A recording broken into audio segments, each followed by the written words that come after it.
கர்த்தருடைய நாமத்துக்கு சோத்திரம் உண்டாவதாக. இடுக்கமான வாசல் வழியாய் உட்பிரவேசிங்கள். கேட்டுக்கு போகிற வாசல் விரிவும் வழி விசாலமாய் இருக்கிறது, அதன் வழியாய் பிரவேசிக்கிறவர்கள் அநேகர்.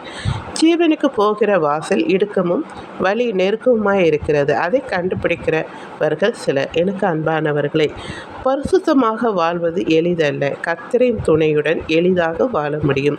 யோவான் 10ஆம் அதிகாரத்தில் 7-9 வரைக்கும் நீங்கள் அந்த பகுதியை நீங்கள் வாசித்து பார்த்தால், இதை பொருத்தி பார்த்தால் இயேசுவே வாசல் என்பதை காண்கிறோம்.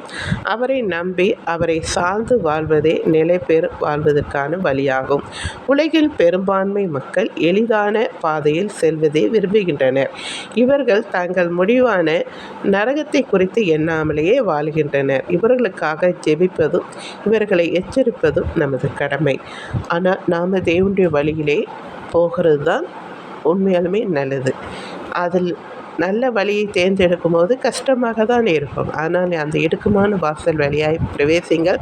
கர்த்தருடைய துணையுடன் நீங்கள் பிரவேசித்தால் மோட்சத்துக்கு போகலாம். நல்ல வாசலை தேர்ந்தெடுங்கள். நன்றி.